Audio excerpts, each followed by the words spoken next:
Your Locked On Blackhawks, your daily podcast on the Chicago Blackhawks, part of the Locked On Podcast Network, your team every day.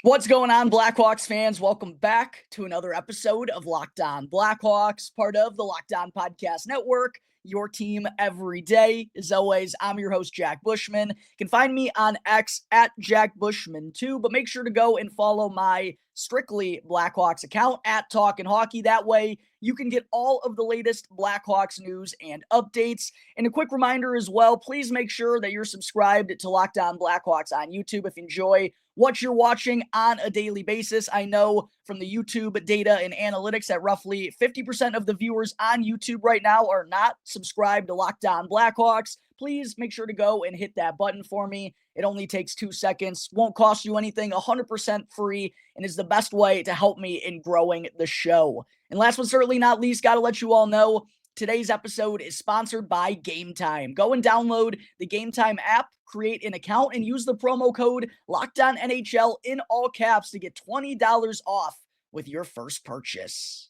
All right, good morning, everyone. Again, thank you all for joining me on another episode of Locked On Blackhawks, your one-stop shop for all things Chicago Blackhawks. Hope everyone's Tuesday morning is off to an excellent start. We got the third and final meeting of the season between the Blackhawks and the Seattle Kraken here this evening as the Hawks return to the United Center following their 4-game road trip in which they unfortunately dropped all 4 games. Interestingly enough, the home team has won both meetings so far this season by a final score of 3-1, with the Kraken winning the first matchup of the year 3-1 back on November 14th, while the Hawks took down the most recent meeting 3-1 back on December 19th at the United Center. Both of these teams currently, though, at the bottom of the NHL standings or at the top of the Tankathon standings, whichever way you want to phrase it. So, unfortunately, no real playoff aspirations on either side of this matchup. However, with the Hawks, as I just mentioned, dropping each of their last 4 games after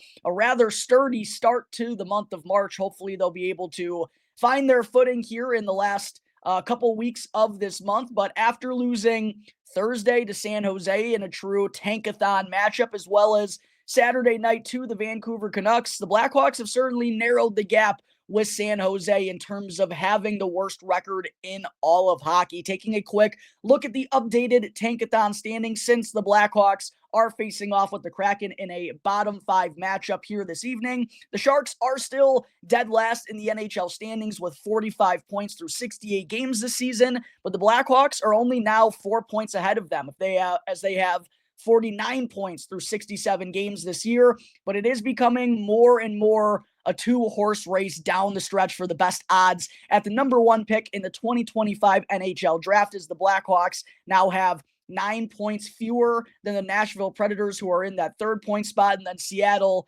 even has a couple more points for them. So in order for Seattle or Nashville to wind up with the number 1 overall pick in this year's draft, they're going to need some crazy luck from the ping pong balls, as it's truly coming down to San Jose and Chicago. I do still think San Jose has the edge with that 4-point margin in terms of having the worst record in hockey, but the Blackhawks certainly making a run with it after the moves they made at this year's trade deadline and having so many kids on the scene, which I'll talk about with Artyom Levshunov during segment 2, his first 3 NHL games. He's played over 20 minutes in all of them. Make sure to stick with me for segment 2 on today's episode, Blackhawks fans, as I'll be dissecting Artyom Levshunov's first 3 NHL games. But getting into the projected lineup that we could see for the Blackhawks tonight based on what they rolled with down at Fifth Third Arena during practice yesterday as they finally returned to Chicago. First key update that I have for you Blackhawks fans is that Connor Bedard looks like he's going to be on the wing tonight,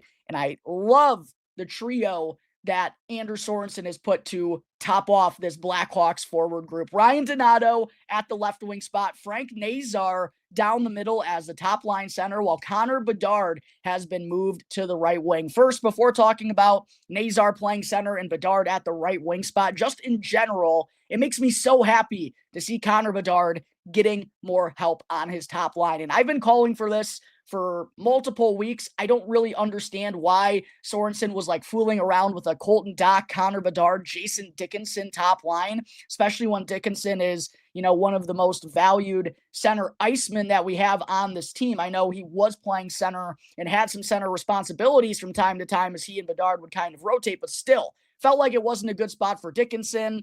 Felt like it's not enough offensive support for Connor Bedard, who's clearly been frustrated with the lack of production. We've seen the game misconducts. I don't think he's necessarily earned those back-to-back game misconducts, but we know he's playing with a little bit of a chip on his shoulder right now because things just haven't been going his way. I don't know why it's taken so long to give him Ryan Donato and Frank Nazar, and not just one or the other. I really feel like it's been such a disservice to Connor Bedard to not have him playing with Donato, who's been the most consistent point producer for the Blackhawks almost all season long, but especially over the last 2 to 3 months, as Donato now has 51 points in 65 games on the year, and he's got points in 18 of his past 22 games. And I know he's done good things with Teuvo and Mikheyev, and they've had a combination that's been working really well. I don't care about any of that. Connor Bedard has to take more of the priority. Playing him with Ryan Donato, who's been the most consistent point producer on this team, is definitely a step in the right direction, and I really wish it would have happened sooner. As far as Bedard going to the wing on this top line with Frank Nazar, I really do like it. I like the idea of putting Connor Bedard in different situations to see how he fares there, because the creativity at the center ice position, again, I think not having a whole lot of help alongside him, that's been pretty evident in his struggles as well. But I do like giving him the opportunity to go and play a different position. And look, do we want Connor Bedard to be a center iceman long-term for the Blackhawks? Yes, and I believe he still can be that. And we've seen the strides he's made at the faceoff dot over the last few months. I've talked about that on the show. Even though the penalties have kind of been racking up, I do think all in all, he's made better strides and has matured on the defensive side of things this season as well. So just because he's being moved to wing now doesn't mean he can't play center long-term. But I do think it's a good idea to give him these different opportunities should the Blackhawks be mixing and matching at some point down the road, right? Like, you want Connor Bedard to have this type of versatility. And I think playing him with Frank Nazar makes so much sense. It's something I've said on the show for a long, long time. I've always felt strongly that Connor Bedard and Frank Nazar, despite them both being true center icemen at their core, I've always felt like there was a possibility for them to play really well alongside each other, because given the Blackhawks center depth, they don't truly need either of these guys to be center icemen. Like, they don't need Connor to be the center or Frank to be the center. They just need them to be impact players. And I do like seeing what Frank Nazar is going to look like at the center ice position with Connor Bedard out on the wing. Nazar also a really sturdy two-way player. That speed of his just allows him to get back on the defensive side of things, and he's just a stronger defensive player than Connor Bedard. He's got more grit, more sandpaper, and he makes more of an effort in that side of the game. That's just, whether it's for better or worse, Frank Nazar is just more set up to be a two-way center iceman. So I don't really hate this idea from Anders Sorensen, especially giving especially putting Ryan Donato on that left wing to kind of round things out with those two kids. Super excited to see how that trio is going to fare tonight at the United Center, and how Bedard is going to look on the wing with Frank Nazar playing the center ice position. As far as the Blackhawks second line, looks like we're going to be seeing Teuvo Teravainen, Jason Dickinson, and Ilya Mikheyev.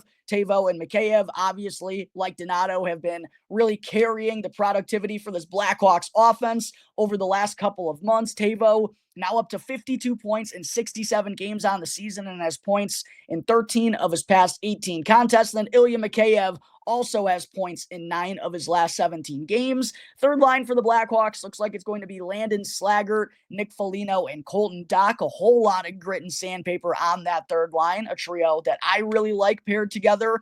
And then rounding things out on the fourth line, looks like we're going to see Pat Maroon, Lucas Reichel, and Tyler Bertuzzi, who has just been in a skid of all skids. I don't know necessarily if burying him on the fourth line on a team that's not competitive is really going to wake up Tyler Bertuzzi. I don't necessarily see him being that type of player. I would still be giving him opportunities with Connor Bedard on the top line despite his struggles, but I know Anders Sorensen clearly feels a different type of way. That sets up Philip Kurashev and Joe Veleno to be the two healthy scratches here this evening. Kurashev obviously has fallen out of favor with the organization, and looks like this is going to be the end of his tenure, this final stretch of games here this season. Joe Veleno hasn't really stood out to me since being acquired from the Red Wings. Not that I had like high aspirations for him or anything, but he's been kind of a ghost out there for the Blackhawks. So not too surprised to see him being healthy scratched, even though they, I'm sure, want to be giving him opportunities in more contests down the stretch since they gave up a couple of assets to get him in return. Has another year on his deal as well. Defensively for the Blackhawks, looks like we're going to see Artyom Levshunov in his first NHL regular season game at the United Center skate on the top pairing with Alex Vlasic. Huge opportunity for Artyom tonight in his UC debut. On the second pairing, Ethan Del Mastro and Connor Murphy. I've been really pleased with what we've seen from Ethan Del Mastro so far in the NHL this season. And then Wyatt Kaiser and Alec Martinez look like they are going to round things out on the third pairing. Martinez being the one who's slated to play his offside, which he's been comfortable doing throughout his NHL career. Wyatt Kaiser, though, man, what a player this kid is. It's almost like I've been saying that on the show all season long. Heck of a goal by Kaiser and the Blackhawks. 6-2 defeat to the Vancouver Canucks on Saturday night. Artyom Levshunov, as I'll talk about here in just a moment, picked up his first NHL point on that goal with the assist. Wyatt Kaiser, with his wheels and the way he jumps up into the play offensively. That goal on Saturday against Vancouver is a perfect example. No Blackhawks forwards are up on the play. Kaiser sees the opening. He goes, if they're going to give it to me, I'll take it. And then a beauty of a shot to snipe home a goal. I love the game that Wyatt Kaiser plays with, the transition ability, the offensive mindset, the skating ability to still get back on top of how much more comfortable he's looked in the defensive zone this year. I love what I've seen from Wyatt Kaiser and Ethan Del Mastro on the back end. Got to continue to get them in the lineup. That leaves TJ Brody and Louis Crevier as the odd man out on the defensive side of things. In goal for the Blackhawks, not confirmed as I am recording this prior to the morning skate, but all signs pointing towards Spencer Knight being back in between the pipes. And Arvid Soderblom, as I talked about on yesterday's episode, did not have a very sharp performance on Saturday night in Vancouver. Would only make sense for Knight to get back in there. He's 2-2-0 through his first 4 starts as a member of the Blackhawks, but with an impressive 2.24 goals against average and .928 save percentage. Our Knight in shining armor. Hope he plays big tonight in front of the UC faithful to help get this Blackhawks team back in the W column. It has been a tough 4-game stretch after a real lovely start to the month of March. Hope they find their footing tonight against the Seattle Kraken, but there is everything you need to know before the Blackhawks face off with Seattle at 7:30 p.m. Central Time tonight at the United Center. Coming up in just a moment here, Blackhawks fans, I'll break down Artyom Levshunov's first 3 NHL games. Real quick, though, I have to talk to you all about a new sponsor here on the Locked On Podcast Network, which is Upwork. Scaling your business requires the right expertise at the right time. And with Upwork, you can find specialized freelancers in marketing, development, design, and more. Experts who are ready to help you take your business to the next level. And Upwork gives businesses flexibility by connecting them with top freelance talent across multiple industries, including IT, AI, web development, and marketing. So whether you need extra hands for a project or as a long-term partner, Upwork makes hiring simple and affordable. Instead of hiring full-time, Upwork helps find affordable, top-tier freelancers to scale your businesses efficiently. So go and visit Upwork.com right now and post your job for free. Again, that's Upwork, UPWORK.com to connect with top talent and grow your business today. I also got to talk to you all about Game Time. There's nothing like watching basketball live. The energy of the crowd, the sound of the sneakers on the hardwood, and maybe even a celebrity sighting courtside. And if you want to catch a game in person, Game Time makes getting tickets even easier than ever. Because with Game Time's new feature, Game Time Picks, that filters out the fluff and shows you only the best deals on great seats, so you don't have to waste time scrolling through thousands of tickets. And Game Time Picks even highlights super deals, giving you the best bang for your buck so that you can take the guesswork out of buying tickets. Make sure to go and download the Game Time app, create an account, and use our promo code LOCKEDONNHL in all caps to get $20 off with your first purchase. Again, create an account and redeem the code LOCKEDONNHL, LOCKED L-O-C-K-E-D-O-N-N-H-L. That's why I went into journalism, not the best at spelling. L-O-C-K-E-D-O-N-N-H-L in all caps is the promo code for $20 off your first purchase. You can still go on down to the United Center and see Connor Bedard and the Blackhawks this year and get $20 off with your first purchase. What time is it? It's game time.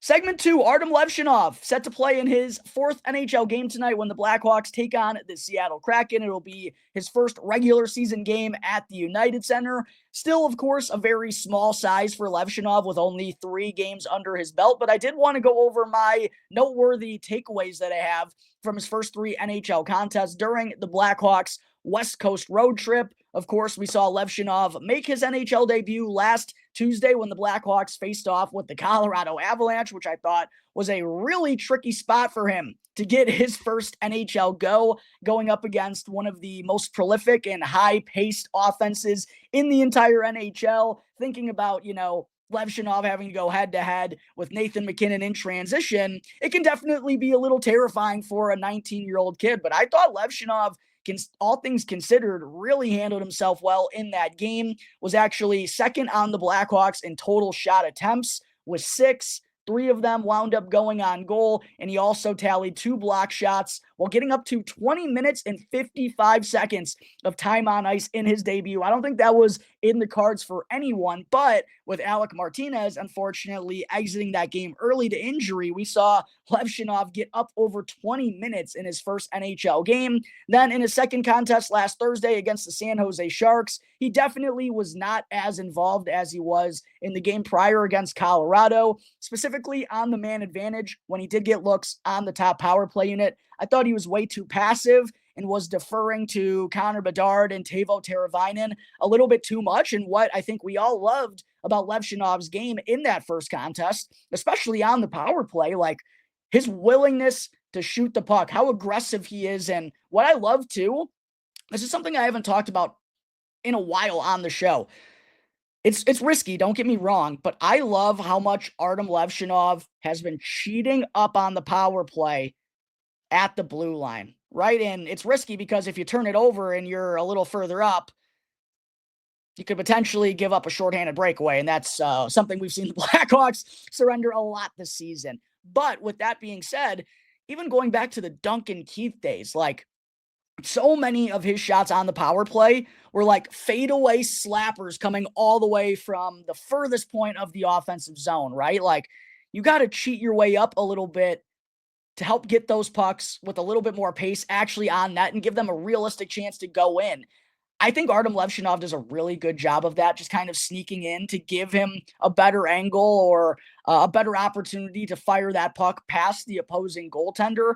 That was something I noticed for sure in the opening game against Colorado. Didn't notice it as much against San Jose, again, because he was really passive. Only tallied 1 shot on goal in that contest, but did have 1 block shot and 1 hit in 20 minutes and 8 seconds of time on ice, over 20 minutes for a second consecutive contest. And that wound up happening again on Saturday night in Vancouver, except not only was Levshunov up over 20 minutes, his 22 minutes and 39 seconds of time on ice was the most of any Blackhawks defenseman, second most of any player on the game, trailing only Quinn Hughes, the captain of the Vancouver Canucks. So Blackhawks certainly have not been shying away from giving Artyom Levshunov opportunities. I mentioned a moment ago in that game against Vancouver, while he did pick up his first NHL point, a nice assist in transition, finding Wyatt Kaiser when he was the only one up on the rush.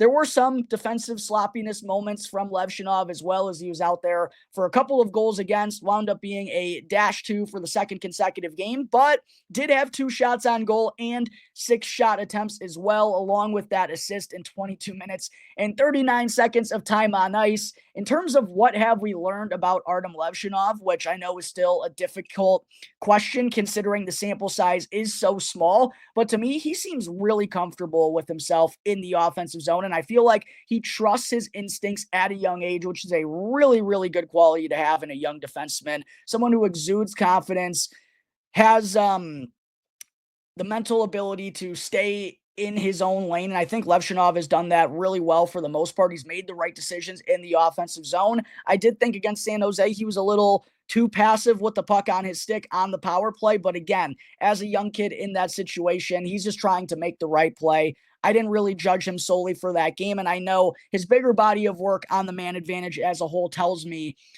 as a 19-year-old, this kid has good innate abilities and recognizes what he should be doing with the puck on his stick. And again, I love the aggressiveness that he plays with and his desire to want to shoot the puck, something us Blackhawks fans have been screaming at the Blackhawks, especially on the power play for a long, long time. Seems really comfortable in the offensive zone, but I don't think he's timid in the defensive zone either. He's still having to figure things out on the fly, and the Blackhawks defensive coverage with veterans has been worrisome all year long. So I'm not going to critique Levshunov for a couple of blunders that he had on Saturday night in Vancouver, but I love the size. I love his willingness to shoot the puck, and I love how he keeps his head on the swivel when quarterbacking the power play. All in all, I've been really happy with what I've seen from Artyom Levshunov in his first 3 NHL games, and I'm excited to see him on the top pairing tonight with Alex Vlasic, likely going to play 20 minutes or more once again in his first regular season game at the United Center.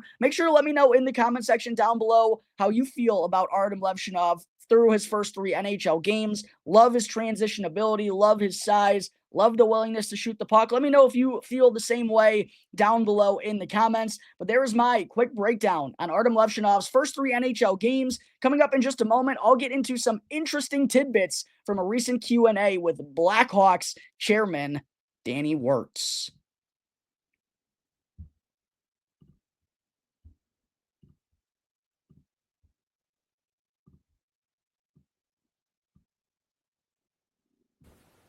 The NCAA tournament is here, and so is the bracket breakdown. Locked On Podcast Network and Amazon Fire TV channels are teaming up to deliver NCAA tournament coverage like never before. Watch studio shows featuring former players and Locked On's local experts as they guide you through every upset, buzzer beater, and bracket matchup. Stream it all for free on Amazon Fire TV channel. Search Bracket Breakdown to see it all for free. It's your team every day. Just wanted to say thank you all for making Locked On Blackhawks your very first listen. Here to start off your day. For your second listen, make sure to go and check out the Locked On NHL podcast, bringing you the league-wide stories that matter with the local coverage you love from Locked On. And you can easily find Locked On NHL right now on YouTube or wherever you may be listening to your podcasts.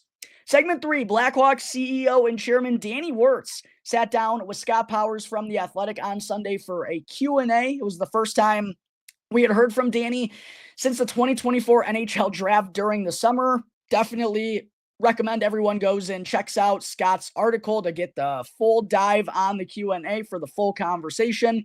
Lots of good stuff in there, but I did want to bring up the most noteworthy talking points from this Q&A to close out today's podcast, since we haven't heard from Danny Wirtz in nearly a year's time regarding what's been going on with CHSN, the Seth Jones trade, the expectation for the Blackhawks. Just going to read through some of Danny's most noteworthy quotes from Scott's questions. The first one that I wanted to bring up is when Scott asked, is there still hope for carriage on Comcast, or is there a plan B if that doesn't arrive? And yes, of course, Blackhawks fans, CHSN still does not have a deal with Xfinity. The only way you can watch the Blackhawks is through Fubo or the CHSN app. It's an absolute nightmare. But here's what Danny had to say on that matter. Quote, no, absolutely. We've had very positive conversations with them. Our hope is still to get a deal done. I know that's a major platform for a lot of our fans, and so we're still very hopeful that we can get something done with them. Close quote. It's still the same type of talk that we've heard for 7-8 months now. So while Danny could be telling the truth on this matter, I have no faith that they're actually going to get a deal done with Comcast, because Comcast has shown no interest whatsoever in carrying regional sports networks. I mean, we're basically at the end of this NHL season, and they didn't even bat an eye. We made no progress whatsoever. So I hope Danny and the team are on the right track with getting a deal done with Xfinity, because it's so mind-melting. Literally, I don't want to get myself worked up over this all over again, but it's so mind-melting in the year 2025 that the Chicago Blackhawks are not on television. And as someone who tries to rewatch clips and stuff, the only way I can watch is through CHSN. I can't rewind. I can't record. It's an absolute nightmare. I still can't believe this isn't solved. But there's the latest that Danny Wirtz has given us on the Comcast front. Scott then went on to ask, are you concerned? It would be helpful if the team were winning, and I'm sure more people would subscribe for the app or they would come searching for the games. But with it not currently being easily accessible for more people, how concerned are you about current fans and larger picture, the overall fan base not increasing as much as you'd probably hope? Little jab there from Scott. Quote, I guess the good news is, and I validated this before we got on because I wanted to make sure I wasn't being naive to this, our metrics that would sort of indicate brand health are still in a really good place. Our attendance is in line with our expectations. The way our members are buying and then using and showing up to games is a good indicator. When you go through all the other kind of brand health metrics and social media and following and engagement, those numbers are continuing to be really good. So that's the good news. There's no data saying there's a cratering happening here, but 100%, I want to be really clear here that broadcast television of our games being seen by more people is an absolute growth engine for us. It's an amplifier for our brand, and it's really important that we get that right. So that is still a critical piece. And while we're going through this now, as we hopefully get into more homes, this will now be a place where we can continue our growth strategies for our brand and for our game. The only reaction I had when reading that was the Tim Robinson, you sure about that? Like, Blackhawks fans will always support this team because we're one of the strongest fan bases in hockey. Original Six, we love our Chicago Blackhawks. But there's no way, like, the fans, tickets are still expensive. There's no giveaways at the United Center. The team is terrible. Concessions are expensive. The world around us is getting more and more expensive by the day. Parking is $30. Yeah, I don't know how truthful that statement is. Next question was, with the attendance, I know you've capped off 300. This is in regards to season tickets. From Scott, with the attendance, I know you've capped off 300 level season tickets, and there is certainly a level of demand, but I've also heard from season ticket holders as you release the renewals, some frustration over being asked to pay more for a team that is going to finish near the bottom again. I know it wasn't a large increase across the board, but there were increases. How did you come to a decision to raise prices? Always a tough question to ask a billionaire when the people have to pay more money. Quote, I think the business team looks at that on a section by section basis. I think they really try to make sure that we're doing the right things for the majority of the fans, and where there's places that we need to increase the value of tickets, that's kind of part of the ticketing strategy. But I think by and large, we've been able to stay fairly steady while we go through this period and hopefully continue to give the fans a better product next year. I think we all hope that to be the case, Danny. And listen, I'm not going to knock on them too much here because this is a business at the end of the day. Like, what do you really expect a businessman to do? But it is tough to hear the Blackhawks, after being at the bottom of the standings for the fourth consecutive year now, are continuing to raise prices in the 300s. And this is the stuff I'm talking about. Maybe this isn't like crazy expensive, and this isn't a good example, but I'm trying to go to the Blackhawks Penguins game, the second to last weekend game of the entire season. I know it's a Sunday game. Tickets are like $65, $70. Like, I know it's a weekend game, but what the heck? And I know it's the Chicago Blackhawks, but like, who wants to drop $150 on 2 seats to go watch the Blackhawks and the Penguins play a meaningless game? Maybe I'm wrong on that. Maybe I'm just forgetting how the world is now these days, but I think the ticket prices are still just crazy expensive, especially with what the concessions cost these days. Ridiculous. Next one is Scott talking to Danny about the Seth Jones possibility. Here's kind of a positive comment to break down. Scott said, I think we all know there was a possibility that Seth Jones would be traded at some point, but were you surprised at all what Kyle was able to accomplish over the deadline in moving Seth and making a hockey trade that probably makes sense after different levels? With Danny saying, absolutely. Seth was great for us, but the way Kyle approached this is the one thing about Kyle. He's very surgical. He's very set on delivering what he needs to deliver. And in this case, where the optionality was very narrow, he had a very narrow window of time and optionality to work with. I think he executed an incredible trade that was both great for the Chicago Blackhawks, of course, but I also feel really good that it put Seth in a position to fulfill the things that was important to him. And I agree. Phenomenal trade from Kyle Davidson. And I feel like this is a really good example of the trust that the front office still has in Kyle Davidson. I know some people have been shoddy about his plan and his rebuild, but I think this is a good reminder that the organization still has full faith in him, whether you think he's done a good job or not. Last one is talking about the free agent money that the Blackhawks will have to spend this summer, with Scott saying Kyle will have about $30 million in cap space this summer and a lot of draft capital. Would you like to see him be aggressive and supplement what you have in the prospect pool with some proven players? And Danny said, quote, "The mandate is not to be aggressive for the sake of being aggressive. I think it is to evaluate ways to improve our team." And so I don't want to give him any kind of handcuffs as to what that could look like. If there's options and solutions to help continue to build what we're building here, by all means, I'm open to those things. And I know having the draft capital that we have, having the salary cap position where we're in gives us a lot of flexibility and optionality. I don't know why Danny Wirtz loves the word optionality so much.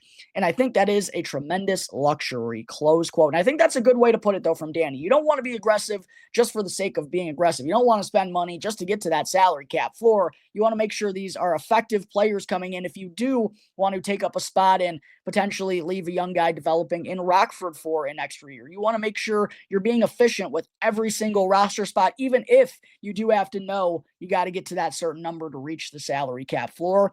But I'd expect the Blackhawks to be aggressive this summer. I don't know how much they're going to be going big fish hunting, and that's obviously a conversation I'll be having a ton in the offseason. But they got to be shelling out some money, and doesn't sound like Danny Wirtz has any concerns or restrictions for Kyle Davidson on that front. But there are the noteworthy takeaways that I have from Danny Wirtz's Q&A with Scott Powers of The Athletic. Again, make sure to go and check out that piece from Scott to get the full details and the full conversation in that Q&A with Danny.